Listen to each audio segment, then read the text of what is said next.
Okay, everybody, hello, welcome to the second legislative breakfast in the 2024 series here at the Eastside. If you haven't noticed, Eastside has quite the spread here, and because we don't have a sponsor this week, we do ask everyone to throw $5 in the basket, the contribution for the food. So please help us with that, and the Eastside again did an amazing job with this food out here this morning. So. Yes. As I'm told, $5 is a bargain. Well, today we will have Senators Russ Ingalls and Senator Bobby Starr and Representative Mark Higley. I'd like to put a special thanks to Senator Russ Ingalls for coming in on a moment's notice, as Representative David Templeman was unable to make it today.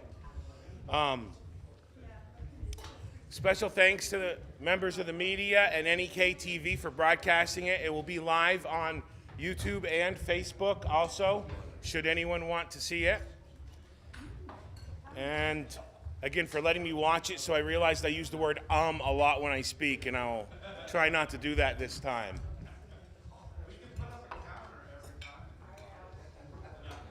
I don't know if you'll have enough numbers for that.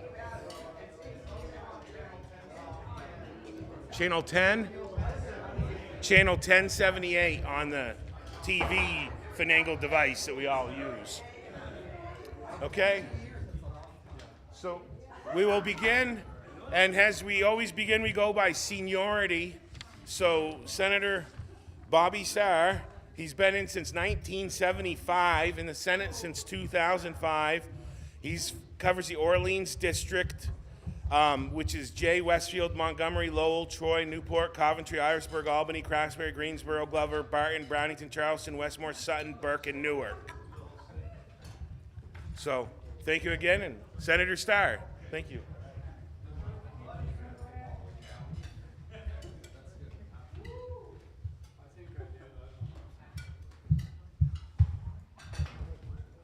Well, Dan, you rattled those towns off pretty quick.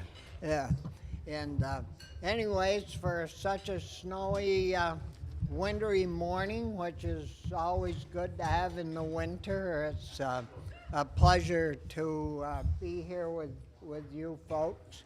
I guess probably you realize or know that I chair the Senate Ag Committee in the mornings in Montpelier, and in the afternoons sit on the Senate Appropriations Committee.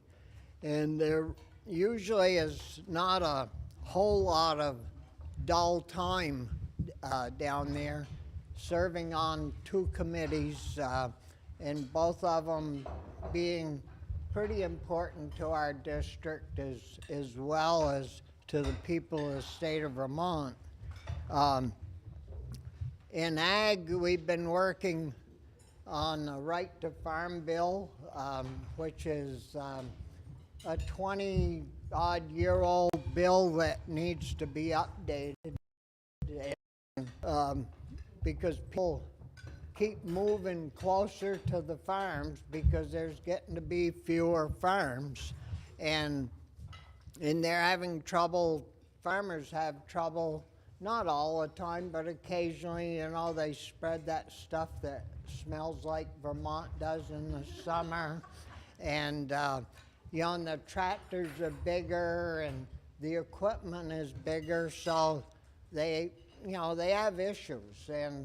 And to do their work, they have to have that equipment and things.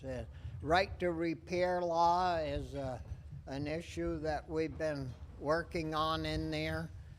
So these new tractors and this new equipment's all electronically controlled, and some of the manufacturers are trying to, they want the equipment to go back to the garage to be fixed, and that usually works, but what happens is a lot of these projects that farmers work on, it doesn't matter what day of the week it happens to be, the sun shining and stuff, so they're working Saturdays and Sundays and holidays, and if something, little thing breaks, the dealership has usually one person that works, but there's never enough people that work to get out there and get it fixed and get them back on cropping or the manure spreading or whatever it is they're doing. So we're working on trying to get the manufacturers to supply them with a diagnostic computer machine, and a lot of times they could fix up their own stuff. Another issue, getting away from the farm a little bit, we've been working with the other New England states on an issue called New England Feeding New England.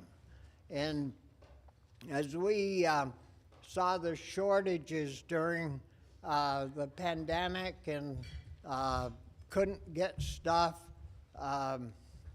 we got that all going. Well, it was actually prior to that, and in the pandemic we got started, but this last couple of years it's been moving forward. And the thing of it is, we've got like 17 million people living here in New England, and Vermont and Maine have an ample growing space to grow the food, but we've got to get it all set up and to get it distributed to southern New England where our people all live. So we found out through looking at all this stuff that New England spends about $190 billion a year on food, and we're only doing about 16%. So there's a lot of room there to keep our money at home and pay our people to grow the food and not have to have it trucked in from the far west. And so that it's a good project. We just gotta get it going. And so anyways, that's where we are with that. I think Kenny had an article in the paper that we should be doing more for our farmers. And I just want, I'm not beating on you or anything, but this last year we spent $5.9 million to help the organic farms, the small guys that took a big hit in their milk price. And then the other day in the supplemental budget, we put an additional, there's 100 of them. And we missed the money, so 4 didn't get paid. Because the project was set, when we set it up, it was a first come, first serve. And the last 4, there wasn't any money left, so they got put on hold.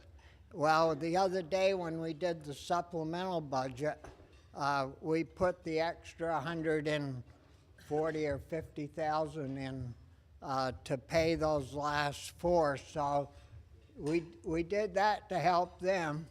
And the conventional guys,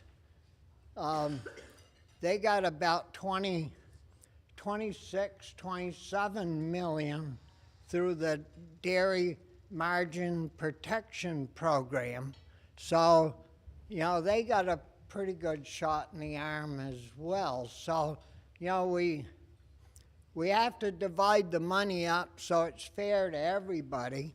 And I felt we did pretty good, helping them out with that money, because the milk prices are, they're set by the federal government, and the federal government don't seem to, you all know what goes on in Washington. It isn't anything to call home about, that's for sure.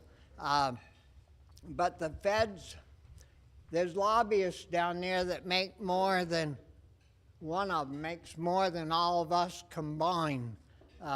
They're around that Capitol all the time, lobbying for their companies not to have to pay their fair share. And I'd say that that's what's happened to our milk business, because the price is the same today, might even be lower today than it was 20 years ago. And we all know what's happened to our pricing. So anyways, we try to help our farmers all we can, and we're a small state with a small budget, and you know, we do the best we can by them. Another issue that I just wanted to bring up that we're all involved in, I mean us as a group, and is that darn school tax increase. And there probably isn't anybody in the room that hasn't heard about that. And to my knowledge, it wasn't anything that we did that caused that. But, you know, it's not a good situation the way it works, because what happens is we all go to town meeting, and the school board, you know, presents the school budget, and if it sounds reasonable and everything, we pass it. Well, then the bill gets sent to Montpelier, and we're left raising the money to pay all the bills that are sent down. And so there's a little bit of a disconnect between who's spending the money and who's raising the money. And so anyways, but it's up to us to try to fix it. And it isn't an easy fix, because it's hundreds of millions of dollars. But we are working on that. The finance committees, both in the House and the Senate, and hopefully, I mean, none of us can afford a 17 or 15% increase. And what has happened in the meantime is property values have gone up, so your place is worth more, and even if your tax rate stayed the same, your value of your house has gone up, so you're going to pay more taxes. And it's a vicious cycle. And, you know, I spent 21 years on the school board before I ever got, or I guess part of the time I was in Montpelier. But on the school board, I always felt, and I was only there a few years before I became chair, that if this year you had a surplus, you might lower the tax rate a little bit, but you hang on to that money, because next year, if your taxes go up, you've got a little reserve so you can soften the blow, and nobody's tax bill gets totally out of whack. And I'm out of time. That was such a great line to. But anyways, you know, things in general, things are going a lot slower in Montpelier, because we haven't got those train car loads of money coming in from Washington anymore.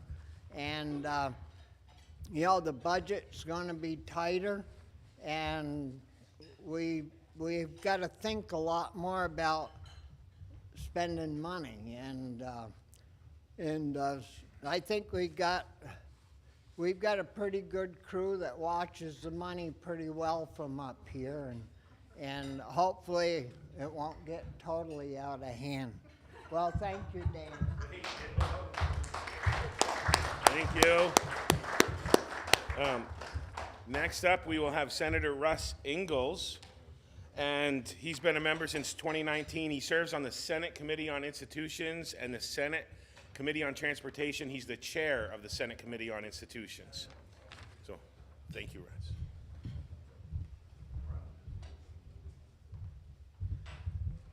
Well, again, I want to thank everybody for coming. I like the crowds. I like seeing different people as we come, and it's how government's supposed to work.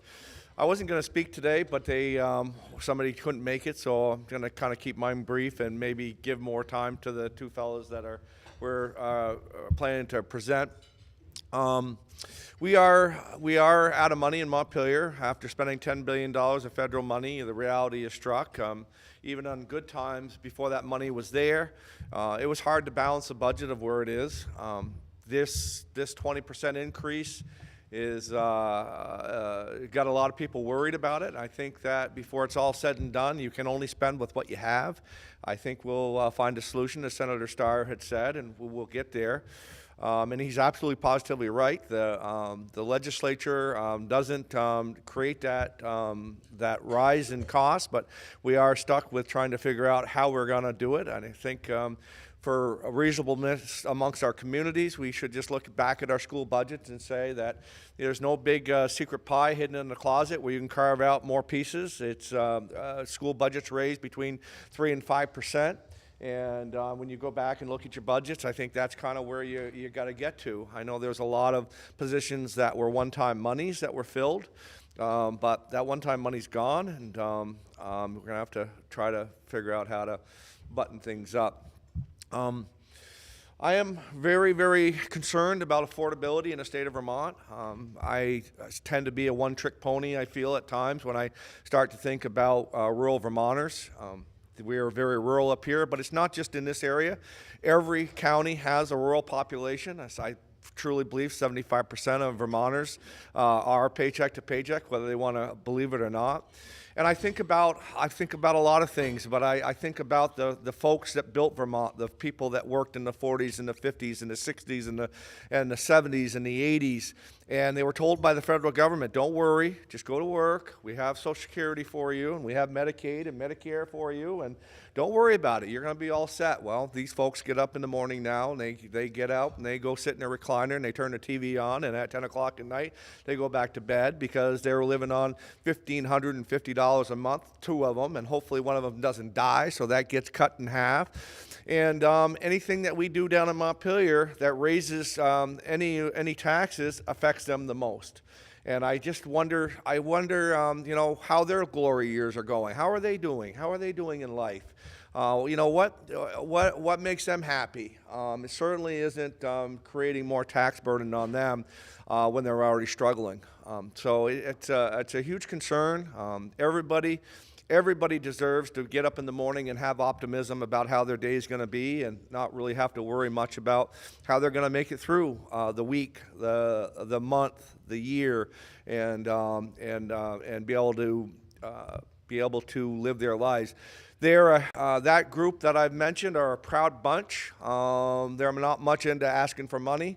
They've always done it themselves, and the people I'm talking about are the people that kept the factories open and kept the stores open and the loggers and the farmers and on and on and on you go. The people that kept buildings going and kept the roads going, the town folk. I mean, we all know who they are. We know they're struggling, and I think it's really our job in Montpelier to make sure that we don't put more burdens on them. Public safety is another big concern for those that that haven't heard. From 6:30 to 8:30 this Thursday at the municipal building, we're going to have a public forum on community safety and policing. We have the state police coming. We have the sheriffs are coming. The Newport City Police Department will be there, and we have the state's attorneys going to be there.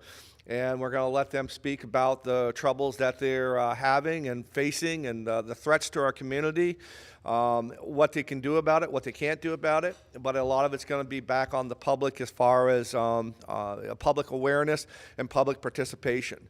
So I'd like to have everybody come out and have that and put their input into that. It should be a good event, and it should be an eye-opener as far as with the community, as far as the threats that are out there. We have Ms. Wright, who unfortunately is a victim of what we are going to talk about, and there's a lot of victims out there. This drug epidemic that we have going on in this state is something that's just unbelievable. I talked to Ms. Tatro from Jenna's Promise. It's 5 years ago. Her daughter was overdosed. It was said that her dealer overdosed her because she knew too much. And she was in the State House this last week and spent some time with her. And we asked her about her thoughts on safe injection sites, which a lot of people down at the State House really think that we need. And she says, Russ, she said that really isn't what we really need. So we need more recovery. We need to get these people off of drugs, and we need to not keep on injecting them, whether it's safe or not. We need to get more recovery. And she says, I'm a firm believer as well as we incarcerate these people. She says if they go in to prison an addict, they shouldn't come out an addict. That's time to break the cycle, and that's time to help those people, rehabilitate them, give them the tools that they need to know how to cope and come back out and be drug-free. Nobody has ever been healed from being an addict and said, I wish I hadn't done that. And there's a lot of people that wish that they had the help to do that. So we're kind of working on some of that stuff as well. I could go on a lot longer. I'm not going to. I think I'm going to speak at the next meeting, and I'll have more to say about what we're doing in committees, but thank you very much. Thank you for coming.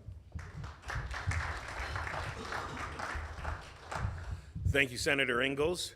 And now our Representative Mark Higley, who's been in the House since 2009.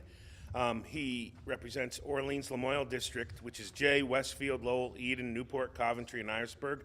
And he is the ranking member of the House Committee on Government Operations and Military Affairs. Well, thank you and good morning.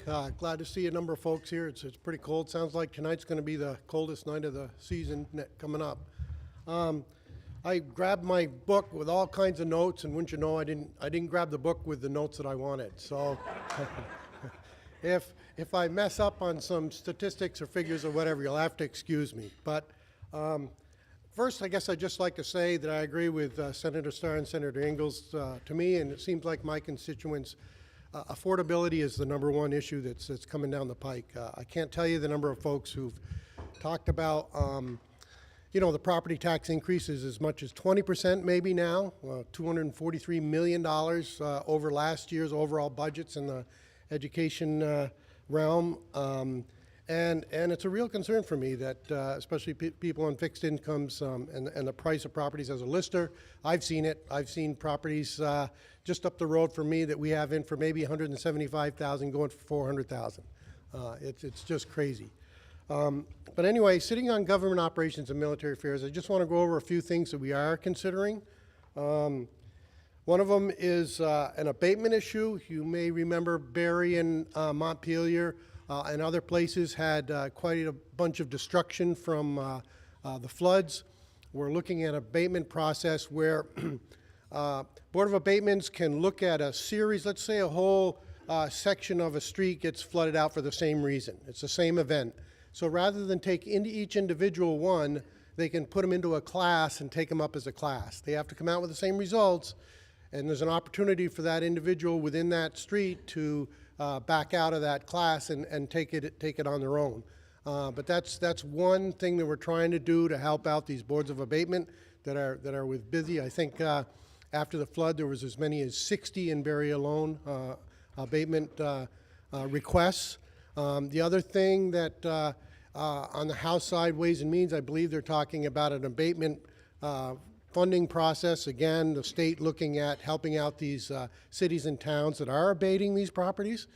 So that money, the state's going to try to come up with to help out some of these cities and towns. So that's another issue that's in another committee. We have an ethics bill. We currently have an ethics commissioner. Not a lot of staff, not an in-house attorney. Some concerns there. We're working some things out.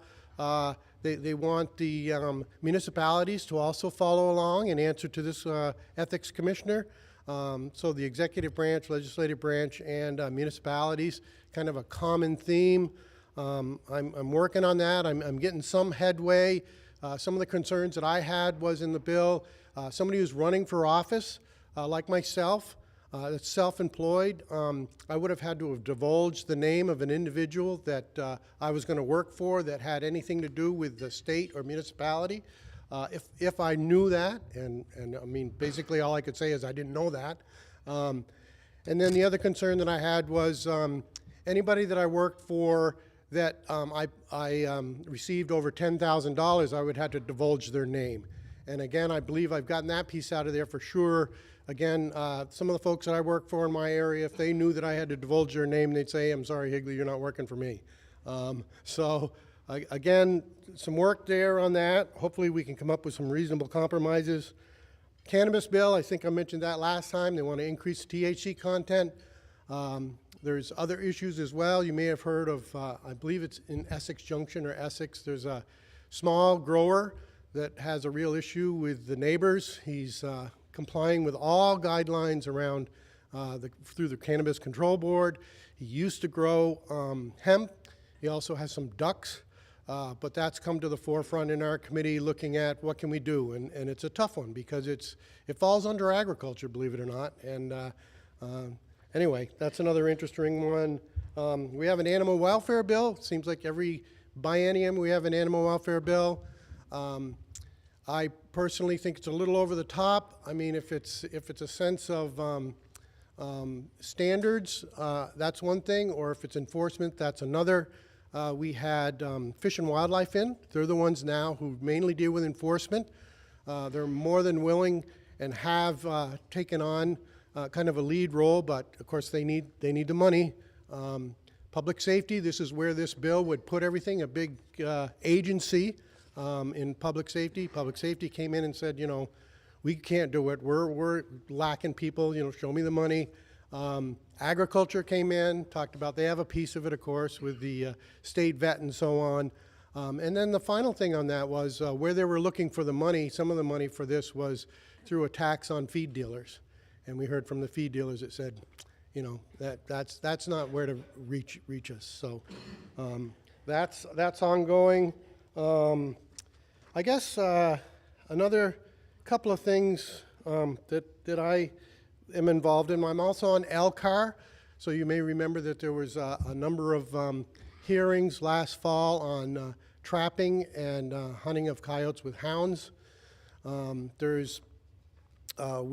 did through a 5-to-1 vote, me being the lone no vote. The Fish and Wildlife Department went through with their rules in regards to the new trapping and hunting of coyotes with hounds, which is the most extensive in the country. And of course, there's a lawsuit now against the Fish and Wildlife Board and Department in that regard. But again, the concern is there's a bill, you may have heard of it, S-258 in the Senate. It's looking to reconfigure the Fish and Wildlife Board. Real concern for me there. They're looking at a 12-member board now, 4 appointed by the Speaker, 4 appointed by the Committee on Committees, 4 appointed by the Governor's Office. There's also, I believe, in there provisions right now to ban coyote hunting with hounds, and I've heard that there may even be more loading up of that bill. So a real concern for the sportsman's community. Another one that's important for the sportsman's community is the Salisbury Fish Hatchery. You may remember years ago, the sportsmen's groups decided to approve of an increase in their license fees to keep that facility open. Now it's looked like it's due to be closed. There's an effort down there by a number of us to see where we can come up with some money. It looks like maybe between $400,000 and $500,000 for the next couple of years. It's permitted through Agency of Natural Resources till 2027. And again, as you can imagine, with all this flooding, there's reports out there that we've lost some of our fish in the rivers as much as I think it was 40 to 50%. So more than ever, this Salisbury Fish Hatchery is needed. So we need to do whatever we can do to keep it going. And I think it can. I don't know, just I've talked to the Secretary of Agency of Natural Resources and others, and I don't know what the push is right now. Right now they say it's because they've got slots for the people that work there. But again, there's differing reports on that, and that's not necessarily the case. So we need to get to the bottom of that. I guess just one more thing that I'd like to mention is a few years ago we set up what was called the Youth Council. And I was on the committee when we did it. I didn't support it initially, but I got a piece in there. I got a piece in there to say that along with all these other things, whether it's racial equity, climate change, all these other categories that these subcommittees of youth are going to look at, I said I want them to look at the rural area and what it takes to keep Vermont in rural activities regarding hunting and fishing, logging, farming, you name it. And I was pretty disappointed when the Youth Council report came back. They had talked about how they wanted a mandatory class on climate change. They wanted a resolution by the legislature to allow 16 and 17-year-olds the right to vote across the state.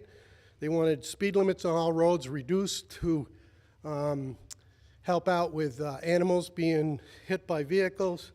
They wanted more pay for teachers and staff. And the one little thing that they had under the piece that I got in there was they wanted to encourage development in urban areas to keep the rural areas rural. So again, pretty concerning because again, it's just kind of a extension of the agenda by the majority down in Montpelier, and I'm sorry for that. I was hoping that there could be more folks in the rural areas that would have input into things that are interesting to the rural folks and something that can help out our rural areas and keep things going. But I think it's tragic today that we have so many youth that come in that are so discouraged with climate change and the end of the world's coming and you know, racial equity issues and all that sort of stuff. And I'm sorry to see, sure, be involved and do what you can do, but don't get to the point where you're so disappointed and discouraged that, you know, there's enough other things out there to be discouraged about and bring yourself down. And we really need to encourage these kids that there's a lot out there to do and, yeah, be happy with. So anyway, I'll leave it there, I guess, but yeah, hopefully I can answer questions as they come up. Thank you. Thank you, Representative Higley. Just send the young people here, and they will be hit with a dose of optimism on the future. So, thank you. A couple notes. Again, the breakfast is excellent. If you haven't had it, there's a $5 bucket in there. And thanks again to the Eastside for this amazing food. Our next meeting will be March 11th. Right now we have Senator Russ Ingalls and Catherine Sims scheduled, and because of the representation shift with the last adjustment, we do have an open spot, so I'll be sending an email out if anyone else would like to attend that one in the open spot. Feel free. And it will be sponsored by Fred's Energy. Now this is the point where we open up to questions. We have people come up and stand on the corner and come up to the microphone and ask your question. We ask that you give just a couple sentence context to present the question and then ask the question. So if anyone would like to come up and start, it's always challenging to get the first person to go. So we'll be very nice to you if you want to go. Okay. So now's the first one. If anyone else would like to get in line, they can do it at the... Ken Wells, Brownington. About 10 years ago, we knocked down the block in Newport. Is the receivership blocking all attempts to bring a project to the block? Is there anything state reps can do? And what efforts have been made by state reps to bring business to the Main Street? Or do you have the power to influence decisions regarding that open block? Senator Starr. Thank you, Ken. Good question. What we've been working on is trying to get the receiver and NVDA hooked up to transfer the property to NVDA and then help the city get a developer through our regional development agency working with the city to get this to come about. And I don't really know if the receiver is holding that up or not, but I would think that, you know, that lawsuit's been over for quite some time. I would hope and think that that would be coming to an end and be moving forward. But I personally, I feel that, you know, that block should be built with commercial space and maybe some residential way up or whatever, but it should be a commercially built place. And I mean, there's been talk of, you know, the court system, they all got brand new fancy buildings, or most of them, and they'd love to put a courthouse there, but personally, I don't think we need another state-owned building on Main Street. It should be for all of us, and it should be commercial. So I'll leave it at that, and maybe Senator Ingalls has more on that because he works in the committee that deals with that stuff. Thank you. Senator Ingalls. Great question. I tell you what, it's not going to go in there is a courthouse. I've made that very clear with the state. They're very well aware. They have been. They were trying to negotiate in that, and I said no. The courthouse is not going to go in there. That is, as chair of institutions, I am in charge of that. We are being tasked with putting up a new courthouse, but working with the mayor and hopefully the new folks that come on board. We'll find a way maybe to keep the courthouse where it is, combine the two, and that way we don't have to take valuable city land and do that. So that's something to come. I think the real question as far as what has been the holdup, yes, the receivership, they have wanted like $1.5 million for that, and that's just too much to do that.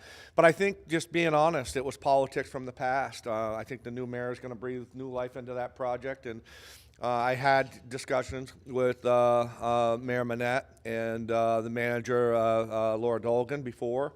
We had some ideas, and you know, just putting out there, just being honest with you, the ideas that I had, they called the state on me and said I had a conflict of interest because I had some really good ideas about going on in there. So we're going to get past all of that. We're very focused as far as bringing something to that, but as Senator Starr said, it needs to be something commercial. It needs to be, we have the best jewel of Main Street. We're not going to put a non-tax revenue building in there. And we're going to make sure that it's something that's going to be there for years to come. I'm very optimistic about the mayor and the new elections that will come, and I think working together we'll have something in there that's viable. But yeah, the receivership, some past politics, but we're moving forward. Yeah. Have you ever considered inclusionary zoning in Newport? When we say Yeah. it should be made so that Right. Well, just a second. Well, after Representative Higley goes, I'll give you a chance to come to ask your question to all of them so they can all answer it. Is that okay? Yeah, I just don't Thank you. Don't. Mark Higley. Oh, he's all set. So now you can come up and ask your question. Thanks. don't even need a microphone. I was wondering if you ever considered, when you say it should be on Main Street, if we put inclusionary zoning in our local planning, then we would get state and federal to comply with it. I was on a committee in Heinsberg when we just had a vision of what Heinsberg could be. And we made Heinsberg a designated village center. We went through 7 agencies of transportation to get traffic calming on 116. We redesigned Silver Street so people coming from Addison County could get into Chittenden County. We put sidewalks in from CVU into town, and then we had affordable housing and whatever. We had community forum. What did people want? We brought that all. And it's really, the question is, have you ever considered using a tactic of inclusionary zoning so we don't say it should be affordable housing in in Newport? It will be. It will happen because we put that into our zoning. Can you state your name and town, please? Donna Constantino, Newport, thank you. Senator Starr.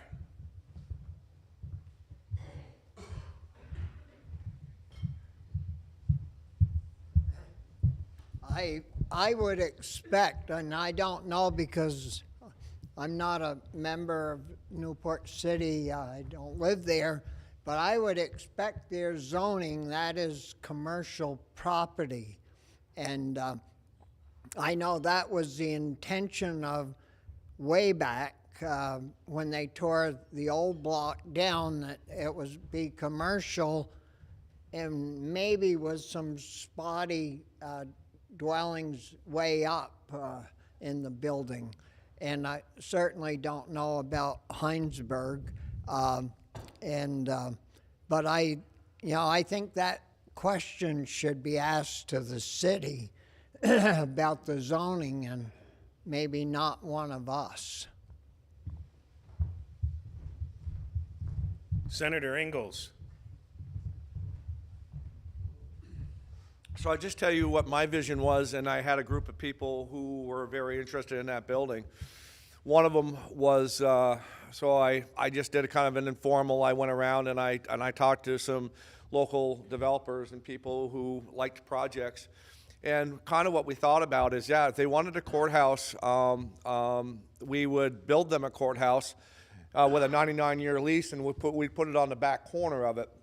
We'd build them whatever they wanted with a 99-year lease, and that would allow them enough monies to build a project forward. And the project we had envisioned was, and again, very, very informal talks, very, very, very informal talks, but it's how it starts. It's really how it gets going. So we were thinking to make sure that we didn't exacerbate a parking problem, two lower levels of parking garages, storefronts, definitely storefronts on the main level, a couple levels of office space, and then above that, a couple levels of affordable condominium-style housing, but market-based affordable housing, not a wish list of, oh yeah, let's just put something fancy in there, but just to be able to attract, people who wanted to live downtown, wanted to walk to everything, because we certainly know we have all the services there. You can live in Newport without a vehicle and do everything you want to do within walking distance.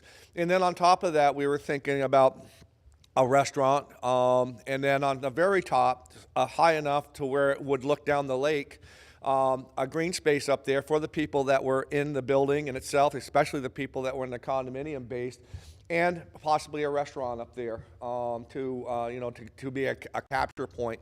I know that when I do go on vacation once in a while, I've actually a 9-year memory come up yesterday where I was in Florida and I was on top restaurant, and the view was phenomenal, and it was very, very captivating. So those are the type of ideas, but again, Senator Starr says it right correctly. I mean, it's up to the city when it's all said and done, but those are the visionary things that you can have if you dare to move forward. But you need to have community response, you need to have the political response, and you need to have the people who have the funding, who are willing to put a project forward, and it's something that has to work. It has to be able to turn, or then it goes into bankruptcy, and we don't want that. So, Representative Higley. Just real quick, I don't know a lot about this, but I do know that whether it's as a select board member at one point, or as you may be reading in the paper now about City Marketplace over in Burlington, things always start out in a good way, or a way that is supported in regards to affordable housing. And you may have heard over there in Burlington where now they're going to cut down on the number of affordable housing apartments and put in more hotel units because the numbers don't add up. And I think we have to be careful of that. It seems to always happen, whether there's a project, a housing project, so many so-called affordable housing units, they get halfway through the project and say, we can't finish this way, so we have to cut down the number of affordable housing projects and put in some more higher end houses. So just to be aware of that, I've seen it time and time again, and it's something to be cautious of. I don't usually, but I'll just add on a brief thing. There's a Downtown Development Corporation, which has to do with the Newport's downtown designation, which allows them for special tax breaks into development, and that organization is actively working towards that, and I'll give you contact information. Okay. Yeah. Next question. Hi, I'm Ann Chiarello. I live in Newport, and I know I've raised this issue before, but I need to bring it to the forefront every 3 or 4 months. There was an article a couple of months ago in 7 Days that was talking about the children, the mentally ill children, and where they're being put in Vermont. And the fact that Vermonters just deny, basically, we all think everything is a bit rosy, and we don't admit that those children are not being well cared for. So the question is, how do we prioritize above all other issues where these children are being sent out of state, which is inappropriate, and the building of a facility with people who can take care of these children appropriately, as opposed to leaving them naked and cold in some cell somewhere? Thank you for the question. Senator Starr. Yes, thank you for the question. The issue at hand is we had Woodside over in Winooski where these children or young people were housed, but it wasn't a good situation there. And it kept getting worse and worse. And so we knew that couldn't continue. So in the meantime, we decided to close that and build a new place. And that's been tied up in court for a couple of years, and it should be in Newberry, Vermont. Going to build a new facility there. It was out away from the village on a large parcel of land run by an organization that's trained in taking care of troubled youth. And we're still waiting for that to get resolved, because Newberry keeps coming up with excuses why it shouldn't be built in their town. I mean, I don't know why. Newberry's, it's no different than any other town in Vermont as far as I'm concerned. And it wouldn't matter where it was, but we had these people that would come there. They owned the property, and I think they would do a good job taking care of our young people and not have to send them out of state to facilities. Senator Ingalls. Have you ever heard the word NIMBY? Not in my backyard. And that's what's going on. We have at least 3 sites right now that we are working on. Newberry, we have one in St. Albans, and we're working on one in Waterbury. And you're absolutely positively right. These kids are being housed in, Newport City, down below, they have them down there. They're in the hospital rooms. They're everywhere where they need not be. We just need to quit fighting. We need to get there. Again, in my committee, those are buildings that we want to build. We want to get there. The negotiations with the towns are absolutely positively tough. In the meanwhile, and it's not the solution, because some of these kids are in a violent nature, and but in the interim, we are starting to see more sites like the one that we have up here, that Kelsey Stavish is getting put up there, so at least they can go and they can have communications and they can get talk down from a bad day. We do need more mental health. We really do. Who would have thought that this pandemic would have done what it would have done to a lot of people, especially our youth? This thing of isolation is just not what it's supposed to be. We need to make sure we never repeat the things of the past. We're losing a whole generation of our youth, and we're losing a lot of people that were on the edge on the workforce. Of course, I'm not a doctor. Don't even play one on TV. And but I have a couple people now that I held in the highest regard. kind of people like I talked about earlier, people just getting up, going to work every day and doing it and playing a big part. And they're reaching out to me now, and they are just they are troubled. They are troubled, and it's heartbreaking. And we get them the services that we can get, but yes, and you know what? Every 4 months, you keep the pressure on. We need it. We really do. So thank you for doing that. Representative Higley? I have a little different take on the Newberry facility. I have a fellow rep who's from Newberry and represents that area, and I believe they have some legitimate concerns. I don't understand why we closed down a facility before we had something else ready to go. That to me was totally inappropriate. I certainly know from firsthand experience that I have a son that blew out of graded school, went to Turning Points, blew out of there, went to the Baird Center, blew out of there, went to the Brattleboro Retreat, blew out of there, and ended up in a institution in Effingham Falls, New Hampshire, for a year and a half. So it's pretty discouraging, as you said, that there's not a facility in Vermont that can take care of these folks. It was a distance to travel. We certainly did it, but once he came back, the Northeast Kingdom Human Services Agency did step up and did their best and to get him in his own apartment, and with a certain diagnosis has certainly helped. So again, I'm not sure of the overall answer, but I'm not convinced that Newberry was the right place either. Thank you. Thank you, Representative Higley.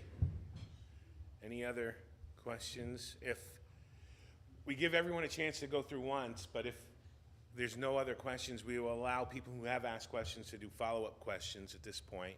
So are there any follow-up questions by anybody or regular questions? Question? Okay. Here's a question. Janine Young, Craftsbury. I was just wondering how the bill that, I don't remember the number, but there's a bill in legislature that would recognize an unborn baby that was killed, say in an accident or by violence, that the case a few years ago where a woman was, I think, 7 months pregnant with twins. She was hit by a impaired driver. She lost both her twins, and there were no fatalities. That considered, because there was no law protecting those babies. Does anybody know where that status is of that bill? Last I knew it was just on the wall.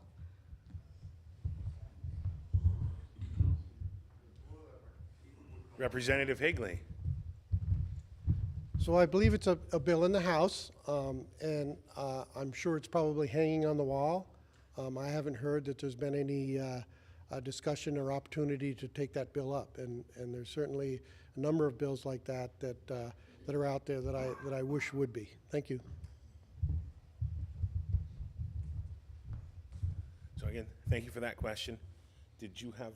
No, just if nobody else had a question, I'd like to introduce some more information.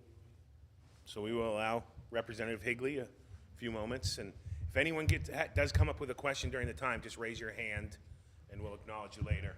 Okay? No, I appreciate it, and you know there is so much that's going on down there, and I addressed some of the stuff in our committee, but you know there's another issue down there that's. Mark, could you, sorry, because you're pretty well versed on it, could you talk about S5 and the findings that came back, all this? Are you familiar with them? The findings? A little bit, yeah. So as Senator Ingalls said, S5, it appears that the department that came back that was supposed to come up with the guidelines around that whole credit scheme and everything hasn't done it yet, and they were looking for a way for, is my understanding, where the funds were to come from to put together this proposal, and now it looks like a group wants it to come from the general fund. Initially, I think they were even talking about it coming from a fuel tax. So again, it's not a good thing. It's a real concern out there that they don't even have that credit scheme drafted yet as to what it might be. That's my understanding as far as I know on that. The other one that I was going to mention too was there's a renewable energy proposal in environment and energy right now that is a real concern. It appears that our Joint Fiscal Office had put out information in regards to they want to move the date for 100% renewables up to 2 years, so from 2032 to 2030. And it looks like that's going to cost the ratepayers about $1 billion. And from what my understanding of what I've just recently read and stuff is that information, even from the Joint Fiscal Office, isn't even on their website anymore. The Ways and Means Committee chair talked about how we're only going to look at a very small piece of this, which is a revenue loss piece, which was, in the hundreds of thousands of dollars, and that was it. Where somebody has to understand, and actually your electric co-ops and so on have been down there testifying too. I talked to Andrea Cohen from Vermont Electric Co-op, who was willing to testify, and she says it's just unbelievable to her that there's this $1 million of rate increase for ratepayers for this move up 2 years. So another concerning issue for folks out there. And somebody down there needs to understand and represent the ratepayers in this and stop with, in my mind, this foolishness of renewable energy guidelines and climate change goals that are going to kill us. I mean, just with the flooding, we're talking millions and millions of dollars too, and we have to start understanding that we can't do both, or at least we should do some on the side of helping out in regards to efficiencies, EVs, all that sort of stuff. But again, if we're going to start spending hundreds of millions of dollars on rebuilding our infrastructure, there's only a few of us folks here in the state, and there's not, they talk about every bill down there, oh, we're going to fund another source of revenue. Guess what? That source of revenue is all coming back on you, whether it's sales tax, whether it's rooms and meals, whether you name it, Anyway, a big concern for me.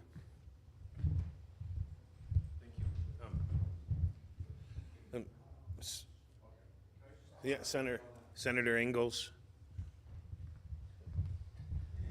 So a little bit more on S5, the clean heat standard. What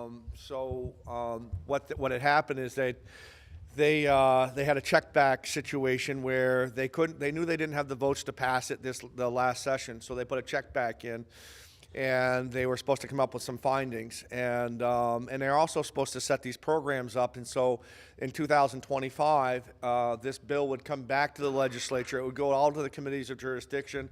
They would have their say on the matter. Then it would come to the House for a vote, the Senate for a vote, and then the governor would have a chance to approve or override or veto it. They burned through $1.5 million and they haven't got anywhere. The $1.5 million that was appropriated for them to get to this level, it's just not there. And they're no further closer to it. But one of the things that has been discovered is that it is just a scheme that's not going to work. I mean, they've said we need more time with this. Everything that's been proposed is wrong. We are just going to burn through, just tons of money just to find out what the structure that they have proposed isn't going to work. So what's that mean? That means that not only are they going to have to charge, at least 70 cents, and we all know it's going to be more than 70 cents, at least 70 cents on heating fuel. They're going to have to go to all fuels. They're going to have to go to the gasoline, the diesels, the propane. They're going to have to go with everything. Which is, again, it gets back to my affordability question and me thinking about those folks sitting at home making $1,550 a month and where that money is going to come from. So, sometimes we get up here and we beat a drum. Sometimes we beat a drum. And the reason why we have to do that is because when you see the news on WCAX or whatever, they'll make it sound like this bill comes out and it's all great. It's all rosy. And they'll have the people on there and they talk and it's good and oh my goodness gracious, yes. You'll notice, and please do notice, don't just take my word for it, they never have anybody from the other side talking about the harm that it can cause Vermonters. And so you're not getting the story of it. And so we come and we have to tell you the story, or at least make the point of it so that you're aware. This S5, this clean heat standard, is going to come back in 2025, a new election cycle. You're going to really, really, really want to pay attention to that. That is, we've already know again, and again, that the news won't report it, but we see it. We see the report. It is a flawed system. It's a flawed idea. It's flawed right from the start. But they're going to keep on going with it, which means that you're going to get a flawed process that's only going to cost you a lot of money, and it's not going to solve any problems. This is what we really have to believe. And you really have to know, 640,000 people cannot change climate. They can't, but I get it. We want to leave the world in a better place, and we deserve to leave the world in a better place. We got to do a good job. But why rush in 5 years and spending $700 million a year is what we're spending right now, because that's what we're spending, about $700 million a year, and we're not making a difference. Let's slow down. Let's put a real plan in there. Let's help let's get a plan out there so we can get the infrastructure built, so we can get more power to come here, so we can do a better job. And let's take $350 million of that money that we're just blowing out the hole, and let's put that back into our economy so that we can help Vermonters. We can get rural transit out into the far reaches of all corners of the state. We can get these facilities built, these mental health facilities built. We can do that. We can do that without raising another tax. As Representative Higley said, they're down there trying to find new revenues, trying to find new ways to come up with a scheme to get more money out of you. We don't have to raise another dime to make our state very, very great and to take care of the people that we have. So, again, sorry for the ramble. Thank you, Senator Ingalls. Again, we've still got a few more minutes, so if anyone would like to ask a question. Oh, Senator Starr. I'm sure he can fill the time. Just kidding. I'll kill a little time. This fuel and heat efficiency and all that stuff, and most of you know I ran big trucks all my life. And back in the 90s, I bought all new trucks. And, well, my shop burned everything, so I had to start all over again. And there wasn't any insurance on any of that stuff. But anyways, I bought these new Kenworth trucks for $65,000 each. Got 6.5 miles to a gallon with those instead of 5 that the old trucks got. And everything, you know, the fuel savings paid half the payment on those trucks. Well, you turn the clock ahead 20 years, and so my son, he runs that show now, and he buys new Kenworth trucks. They're $250,000. And it's got all this anti-pollution stuff that I don't know what it does, but no pollution goes out, and gets 5 miles to a gallon with the trucks. So he's losing almost 20% in fuel efficiency with these new trucks that cost $250,000 that do the same work as those trucks back in the 90s did, getting 6.5 miles to a gallon. So we've really come ahead a long ways with all this good stuff. But anyways, getting back to the point here, you know, the clean heat standards, it's been a boondoggle from the day go. You know, we should be taking care of our hospitals and things that we really make a difference here. And one thing that I'm doing down there that doesn't have anything to do with ag is we're having a major problem with literacy. Our children are really, really hurting with, and if years that I've spent in education know very well that if a child can't read, by the time they get to the 3rd grade, they're really headed in the wrong direction. And so last summer, I spent quite a lot of time looking at literacy and how to improve it, and ran onto this Dolly Parton a literacy imagination library. And so I dug into that pretty well, and Dolly Parton provides books age appropriate from birth through 4 years old. And they send the books, they do all that, and it costs about $24 to $26 a child a year for mailing and handling and miscellaneous costs. And so I did put a bill in to promote that this session here.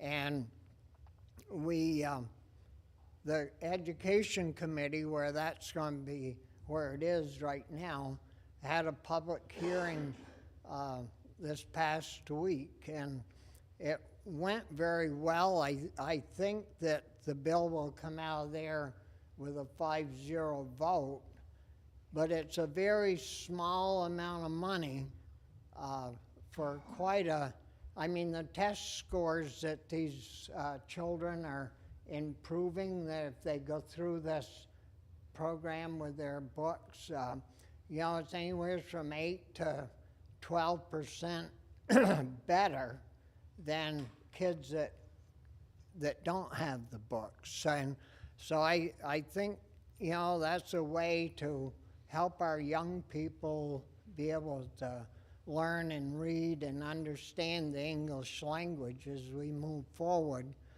And I'm hoping that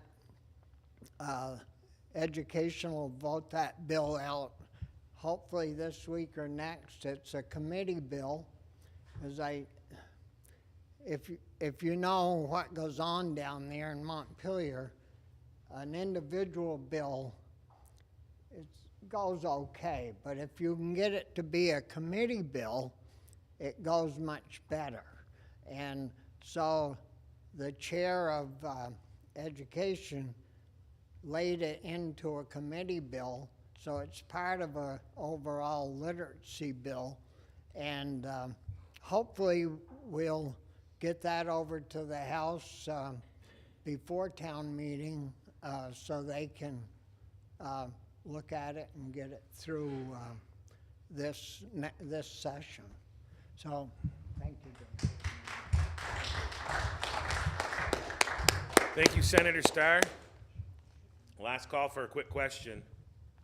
Okay, we're gonna get to leave early then today, a whole 5 minutes. But before I go again, reminder, the next breakfast is March 11th. Right now scheduled are Senator Russ Ingalls and Representative Catherine Sims, and sponsor will be Fred's Energy. And again, April 1st will be the legislative breakfast after. We don't have a sponsor for that one, so if you know anyone who would like to sponsor it, please let me know. Again, I'd like to thank the Eastside for the great breakfast. Everyone for coming, especially the representatives and senators and any members of the media that are here. And NEK-TV for doing an amazing job as always. So that concludes the second legislative breakfast in the series this year. Thank you. Wow.